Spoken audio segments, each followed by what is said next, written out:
In 1929, 9,000 American banks failed.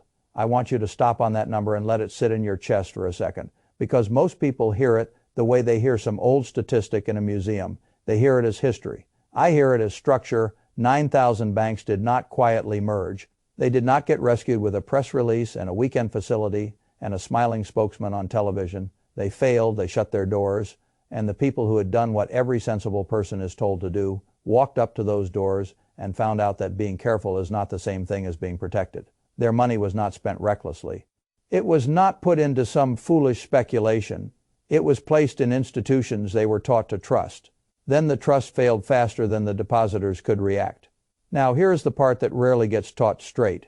Some people came through that era without losing a cent of their cash reserves, not because they were members of some secret club, not because they had political connections, not because they were unusually brilliant in predicting exactly which bank would go down next. They survived because they used a different structure. That is the point structure. When most people think about financial safety, they think in brand names, they think in logos on buildings, they think in the comfort of a long-established institution or a familiar app or a branch on the corner that has been there longer than they have. But in a real stress event, the brand is the shell, the structure is the substance. The people who preserved cash in and after 1929 understood that distinction better than the people standing outside locked commercial banks. And what matters to me is not nostalgia. I am not interested in retelling 1929 for dramatic effect. I am interested in whether the logic that protected money then still has a modern equivalent. Now it does, in fact, one part of that old protection system still exists in 2026 in a form so direct and so plain that almost nobody in mainstream personal finance bothers to explain it clearly. There is a fourth layer in this architecture that does not rely on a private intermediary standing between you and the guarantee. It does not ask you to trust a balance sheet you cannot inspect in real time. It does not ask you to hope that an insurance fund, a rescue authority, or a regulator will move fast enough after the damage has started. You either understand that layer before trouble arrives or you do not. Before I walk you through it, I want to tell you why this is not just a history lesson dressed up for entertainment. Earlier this year, a Chicago bank failed. It was the first bank failure of 2026. Regulators pointed to unsafe and unsound conditions and an impaired capital position. A large share of the institution assets was tied up in commercial real estate and private equity exposures, the sort of assets that do not become liquid just because frightened depositors suddenly want their money back. This time, the insurance machinery stepped in and depositors were covered. At the same time, there has been open discussion inside Washington about restructuring, weakening, or effectively hollowing out the federal deposit insurance framework. Staffing has been cut, the budget has been reduced. Critics have said that if several institutions ran into trouble at once, the agency's ability to respond would be weaker. Defenders say the changes make it more efficient. Fine. Those two sides can argue their politics. What matters to me is simpler than politics. The discussion itself is the signal. And then you add one more fact, Congress. In one of those rare moments when people on both sides suddenly find religion at the same time, has been debating raising deposit coverage from $250,000 to $10 million per depositor. I always ask a plain question when I hear something like that. Why does anyone feel the need to talk about a much bigger umbrella unless they know the rain matters? A bank failure, pressure on the insurance architecture, lawmakers debating a radical expansion of coverage. Those things appearing together are not proof that disaster is here, but they are exactly the kind of signals that serious people study before the system is tested, not after. That is what the careful people in the early 1930s understood. They did not wait for permission to become prudent. They did not wait until the local paper named their bank on the front page. They examined the architecture while the doors were still open. What really happened during the banking collapse is badly simplified in the way most people are taught financial history. The popular version is that banks failed, depositors suffered. Then America learned its lesson and built a safer system. That version is clean. It is easy to remember. It is also lazy. The truth is that not all institutions failed equally. Some categories of institutions proved far more resilient than others because their internal design was different from the start, between 1930 and 1933. Commercial banks across the United States fell in astonishing numbers. Yet in the same cities, in the same regions, there were depositor-oriented institutions with much higher survival rates. They were not organized around maximizing returns to shareholders. They were not built around chasing the hottest profits available in the market. Their deposit base was treated more conservatively, their lending practices were plainer, their incentives were narrower, they existed to serve depositors first. That distinction sounds dull until the storm arrives, then it becomes everything, in states like Massachusetts, New York, and Connecticut. Institutions built around depositor safety held up materially better while commercial banks around them collapsed. That's not a romantic anecdote, it is the central lesson. The winners did not guess which logo was safest. They chose a safer structure. That one principle, structure over brand, is the foundation underneath every practical step I am about to lay out. But even that was not the strongest protection available back then. The most powerful protection was something most Americans today have either never heard of or assumed disappeared without meaning anything. In 1910, Congress created a postal savings system that allowed ordinary Americans to deposit money through post offices. The government itself stood behind those funds directly, not a private bank with insurance, not a bank using an insurance fund as a backstop. The government, that is a very different relationship. There was no private intermediary in the middle that could fail first and leave the depositor waiting for cleanup crews, resolution teams, special exceptions, or emergency announcements made on a Sunday night. When the banking system went through its worst collapse, people moved toward that structure in a flood. Postal savings deposits exploded. They did not rush there because the yield was exciting. The yield was modest by design. They rushed there because when private institutions were failing, direct government backing was the cleanest shelter available. That is worth remembering because people have a bad habit of chasing return when they should be studying counterparty risk. The postal savings system was later abolished, not because it failed the public, but because conditions normalized enough and the banking industry had enough influence to argue that such a system was unnecessary and inconvenient for them. When private banks feel stable, they prefer your money in their architecture, not outside it. That old system is gone in name, but the functional descendant of it is still sitting in plain sight in 2026, available to any ordinary American who is willing to spend a few minutes learning how it works. That brings me to the four-layer structure. I am not giving you this as a prediction of imminent collapse. I am giving it to you because intelligent people do not build resilience by assuming that tomorrow morning will be ordinary forever. They build it by separating convenience from protection. The first layer is operating cash in a federally insured account at a large commercial bank. Kept under the insured threshold, this is the utility layer. You need a bank account to receive paychecks, pay the electric bill, handle direct debits, use a debit card, move money, and live a normal modern life. Pretending otherwise is theater. This layer has a real function and it should exist. But I want to be very precise about what it is for. It is for convenience. It is not for blind concentration of trust. If the insurance threshold for your ownership category is $250,000, then I do not see much intelligence in treating that threshold as decorative. Keep this account for operating life, not for storing every spare dollar, simply because it is familiar. The reason is not that insured deposits are imaginary. They are not under ordinary conditions. The system works well enough for ordinary balances. The problem is that this is still the layer sitting inside the commercial banking architecture that historically absorbed the blow first when confidence broke. That means the first layer should hold the cash you actually need to function through the month.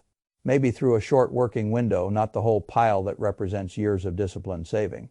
The second layer is secondary cash reserves held at a credit union. This is one of those structural details that most people glide right past because they have been trained to think all deposit institutions are just cosmetic variations of the same thing. They are not. Credit unions are insured through a separate federal system. They are member-owned. They are not organized around external shareholders, demanding higher returns through more aggressive behavior. In spirit, they are closer to those old depositor first institutions that proved sturdier in earlier crises than the classic commercial banking model. Now, nothing human is perfect. I am not telling you that any credit union is immortal. I am telling you that using a second institution with a different structure and a different insurance channel creates redundancy that matters. If you keep insured balances at a commercial bank and separately keep insured balances at a credit union, you are not performing some trick. You are simply using two distinct protective frameworks as they were intended to be used. When I talk about prudence, this is the sort of thing I mean, not panic, not drama, redundancy. The third layer is physical cash held outside the banking system, People hear that and instantly drift toward extremes. Some imagine hiding fortune-sized stacks under a mattress. Others dismiss the whole idea as primitive nonsense. Both reactions miss the point. Physical cash is not the place to build wealth. It yields nothing. Inflation nibbles at it every day. It can be lost, damaged, or stolen if handled foolishly. But it has one job that digital balances cannot always do in the first hours of disruption. It transacts when screens fail. History is useful here because it teaches the fine detail that lazy advice usually omits. During banking disruptions, it was not enough merely to have cash denomination mattered. Large bills were awkward. Merchants lacked change. Small notes kept commerce moving. That tells you what this layer is for. It is not a bunker strategy. It is a bridge strategy. Hold 1 to 4 weeks of ordinary household expenses in mixed small denominations somewhere secure and accessible outside your bank. Not because cash is superior in general, not because you are preparing to live in the 19th century.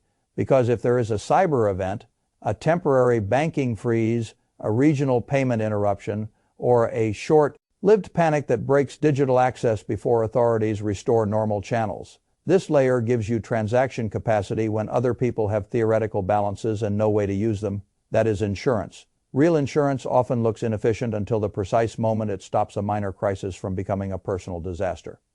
Now we come to the fourth layer, and this is the one that most people either do not know exists or misunderstand badly. The fourth layer is direct ownership of short-term United States Treasury securities through the Treasury's own purchase system. Let me say the structural difference in plain English. When you hold cash in a bank account, your asset is the bank's liability.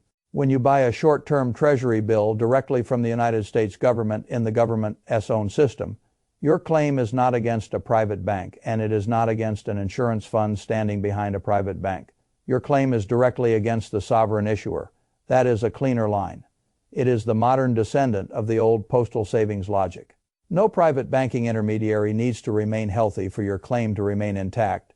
No bank holiday closes the structure because the structure is not a bank. No depositor cap applies because this is not deposit insurance in the first place. It is a direct government obligation. A 4-week Treasury bill matures in 28 days. Then principal and interest come back and can be rolled again. The yield is ordinarily better than letting large idle cash balances rot in a checking account.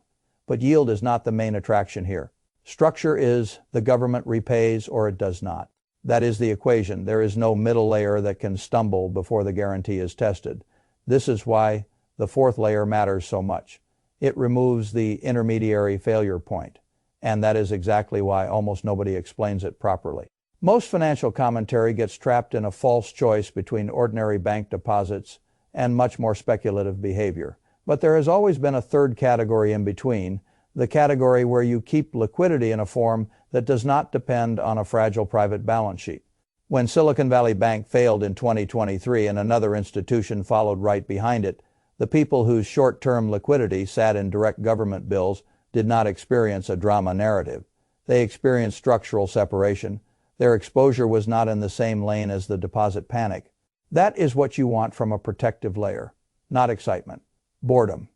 Now, some people will say this sounds overly cautious. They will say the system is stable. They will say insured deposits work.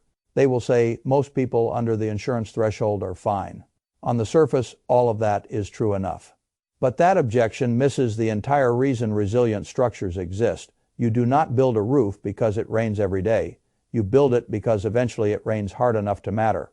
The people who used safer structures in the late 1920s did not know the exact week a collapse would spread. They did not have perfect foresight. They had respect for the possibility that what looks normal can stop looking normal very quickly. That is all I am asking you to learn from them. If the only plan you have is a single bank relationship, a single access channel, a single digital system, and a single assumption that official protections will always function instantly and cleanly under pressure, then you do not have a structure.